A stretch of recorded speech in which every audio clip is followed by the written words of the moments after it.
Fala, meu amigo, minha amiga, como é que você tá? Tudo jóia? Aqui quem fala é o Thiago Cardoso e imenso prazer ter você aqui para mais um vídeo pra gente falar a respeito de como é que é a estrutura de projetos. Bora lá! Muito bem, meu amigo, minha amiga, olha só, se você não está inscrito, já se inscreve no canal, toda semana tem conteúdo para você, já ativa as notificações e se precisar de alguma demanda para se aperfeiçoar nesse tema e em outros temas relacionados à melhoria contínua e projetos, basta entrar em contato, seja para você, seja para a empresa da qual você faz parte, através do nosso contato aqui no QR Code ou nos links da descrição. Depois, no final, eu deixo aqui um download para você poder selecionar qual a melhor metodologia a utilizar. Então vamos lá, olha só, existem aqui dois tipos de projeto de modo macro. Quais são eles? Os projetos de melhoria e os projetos de desenvolvimento. O que é cada um? Os projetos de desenvolvimento, eles são projetos que são voltados para desenvolver algo, para criar algo, para tirar algo do zero. E os projetos de desenvolvimento estão ligados muitas vezes ao escopo. Bom, como é que a gente define qual a melhor metodologia? Conforme o escopo que foi estabelecido. Então, se a gente pega ali um escopo bem detalhado, tipo, eu falo pra você, meu amigo, minha amiga, eu tô com fome, eu tenho fome, tô com fome. Aí você vai me perguntar, Thiago, fome do quê? Aí eu falo, cara, eu não sei, eu queria comer alguma coisa tipo, uns 2 hambúrgueres, alface, queijo, molho especial, cebola, picles e um pãozinho com gergelim. 2 hambúrgueres, alface, queijo, molho especial, cebola, picles e um pão com gergelim. Muito bem, eu posso não ter te dito o que eu quero exatamente, mas você tem conhecimento suficiente ou para preparar isso ou para saber onde vende, comprar um Big Mac e me trazer. Tudo bem? Um escopo bem detalhado, a gente tem muito bem a estrutura do que vai ser feito, a gente utiliza uma ferramenta chamada método cascata. O método cascata ele vem do PMI, do Project Management Institute, e ele fala a respeito de 10 áreas de conhecimento que a gente tem aqui em alguns vídeos algo mais detalhado, tá? A gente está falando aqui de ter um escopo bem definido, de um cronograma, de um orçamento bem estruturado, das aquisições que a gente vai ter, da mão de obra, dos recursos humanos, da comunicação que essa mão de obra vai ter, assim como também dos stakeholders, quem são as partes principais, dos riscos envolvidos no projeto e da qualidade esperada. E além de tudo isso, de uma consolidação desses 9 itens, né? Então a gente está falando de 10 áreas de conhecimento. Essa é a estrutura quando a gente tem um projeto muito bem definido. Por exemplo, não dá para construir uma ponte, um prédio, criar de repente alguma coisa que não pode ter muita alteração no decorrer do projeto, entende? Eu não tenho espaço muito grande para alterações. As alterações podem ocorrer, mas não a ponto de desfazer todo o projeto anterior. Tipo, eu vou lá e começo a construir um prédio. No meio do prédio, já estou ali no 5º andar, você vai lá e fala para mim, olha, acho que não ficou bom não, viu? O prédio está fazendo sombra na piscina. Desmonta ele e vamos construir mais para o lado. Poxa, agora, cara. Né? Isso tinha que ter sido visto no projeto. Ficou claro? Então, essa etapa aqui, quando o escopo está muito bem definido, a gente usa a cascata. Quando o escopo é mediano, a gente tem uma ideia do que a gente quer. Thiago, eu tô com fome. Fome do quê? De um hambúrguer. Um hambúrguer gostoso. Um hambúrguer queijudo. Muito bem. A gente não tem clareza do que a gente quer. A gente, então, utiliza uma outra metodologia que precisa de mais validações. Com validações no sentido, olha, esse é o hambúrguer que você quer, esse é o queijo que você quer, esse é o pão que você quer, tá alinhado com o que você quer? Precisa de mais validações no decorrer do projeto. E aí a gente usa então uma estrutura ágil, um método ágil. O método ágil mais conhecido que a gente tem é o Scrum. O formato Scrum, ele trabalha ali com, primeiramente, um entendimento de quais são as necessidades da nossa persona, do usuário ou de quem vai receber o produto ou serviço, da área cliente, seguido ali de histórias que contam um pouquinho da situação da nossa persona. Construímos a visão do nosso produto, por mais que não seja, a gente chama assim, a visão do que a gente almeja, seguido então da execução. E essa execução a gente utiliza um framework. Esse framework ele passa primeiramente por uma estrutura de todos os entregáveis que nós temos, que a gente chama de releases. Essas releases a gente monta uma priorização delas, a gente chama de release backlog, certo? Uma priorização ali delas, quais serão aquelas que a gente vai entregar. Da Release Backlog, a gente monta então o Prod Backlog.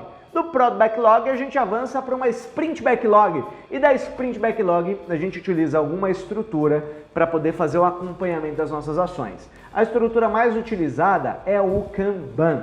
E aí a gente vem fazendo a gestão dessas ações e verificando. E aí, foi feito? Não foi feito? Está indo bem? Não está indo bem? Ficou claro? Então a gente tem aqui uma estrutura, primeiramente com um escopo bem definido, que a gente usa cascata. Um escopo mediano, que a gente usa um formato ágil, o Scrum mais famoso. E quando a gente não tem escopo, aí a gente usa o Design Thinking. Tipo, tô com fome, do quê? Não sei, alguma coisa gostosa, não sei. Aí agora o trabalho de brainstorming vai ser maior.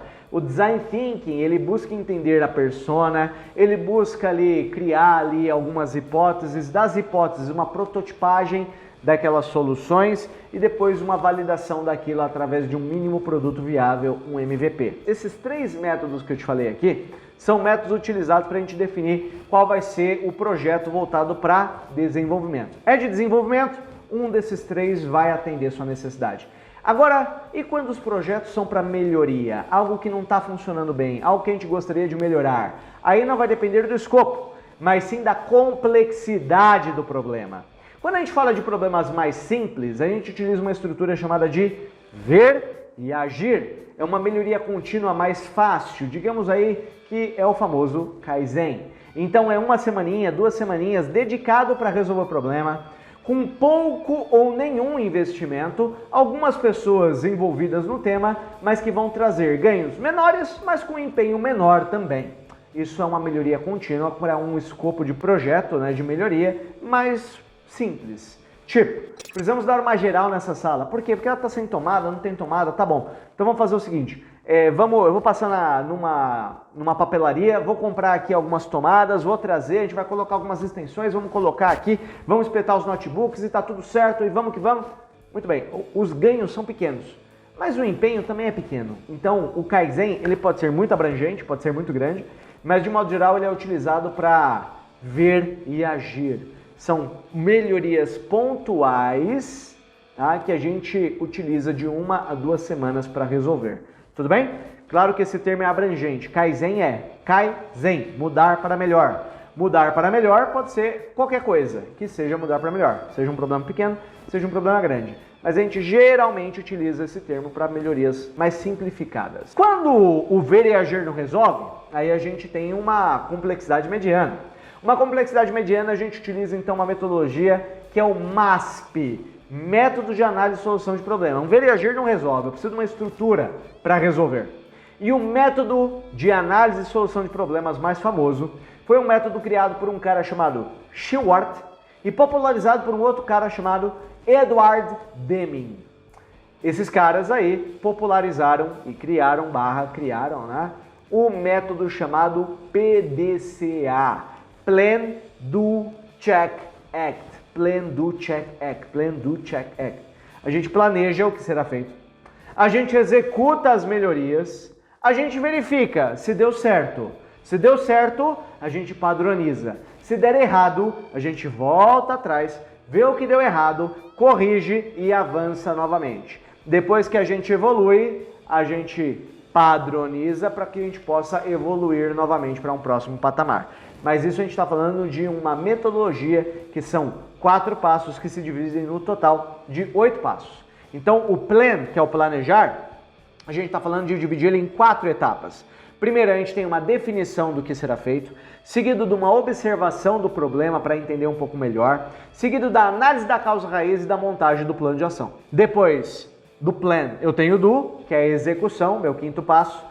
Depois da execução, eu tenho ali o meu 6º passo, que é o check, é o verificar se está indo bem ou mal. Depois que eu verifiquei, eu tenho ali o 7º passo, que é o act, que é o agir. Eu vou agir de forma a corrigir o problema que deu errado, conforme a minha ação, ou de padronizar aquilo que deu certo. E aí, por fim, eu avanço para a nossa 8ª etapa, que a gente está falando de conclusão.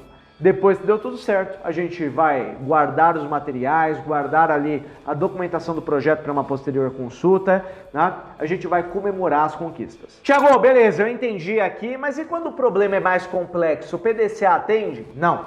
Quando a complexidade é muito grande, aí a gente desenvolver um pouco mais de estatística. E aí a gente utiliza então a estrutura também o MASP, tá? Mas do Six Sigma, onde a gente está falando de definir, mensurar, analisar, implementar e controlar. A diferença do DMAIC, que é o Six Sigma, definir, medir, analisar, implementar e controlar, né? Carinhosamente chamado de DMAIC porque são as iniciais de cada uma das palavras conforme as etapas.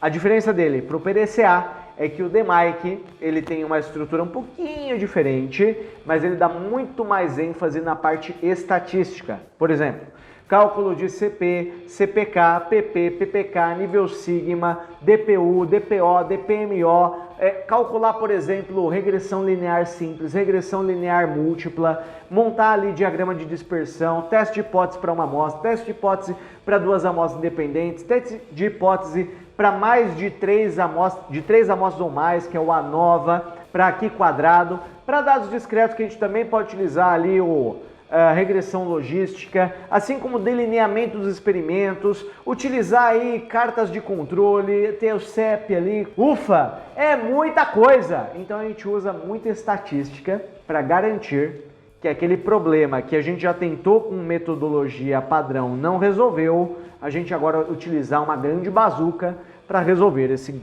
grande problema. Ficou claro? Então, dessa forma, a gente tem a estruturação para conduzir esses projetos conforme a metodologia mais adequada. Então, recapitulando, ele pode ser de melhoria, ele pode ser de desenvolvimento. Se é de desenvolvimento, vai conforme escopo. Escopo detalhado, cascata. Escopo mediano, Scrum. Escopo sem escopo, Design Thinking. Quando a gente está falando de melhoria, complexidade do problema. Simples, ver e agir. Kaizenzinho dá certo. Mediana, PDCA. Mais complexo, venha com DMAIC. Tudo bem, meu amigo e minha amiga? Espero que tenha ficado claro para você. Espero que você tenha gostado desse conteúdo. Deixa aqui o seu curtir se agregou para você. Já se inscreve no canal se você não está inscrito e também ativa as notificações, tá? Aqui eu deixei para você o download de alguns materiais para poder te apoiar nessa construção. Basta clicar aqui no link abaixo e acessar esses materiais, tá? Se você precisar de algum desenvolvimento adicional em alguma dessas metodologias, nós formamos profissionais em além dessas como WCM, TPM e não só formamos como também arregaçamos as mangas e ajudamos as empresas a implementar ao redor do Brasil e de restante da América Latina até nos Estados Unidos. Beleza? Então é isso, meu amigo e minha amiga. Nos vemos em próximos vídeos. Caso queira um contato com a gente, basta escanear o QR Code ou entrar em contato na nossa descrição. Vai ser um prazer poder te atender. Fechou? Um grandíssimo abraço e até os próximos vídeos. Valeu! Tchau, tchau!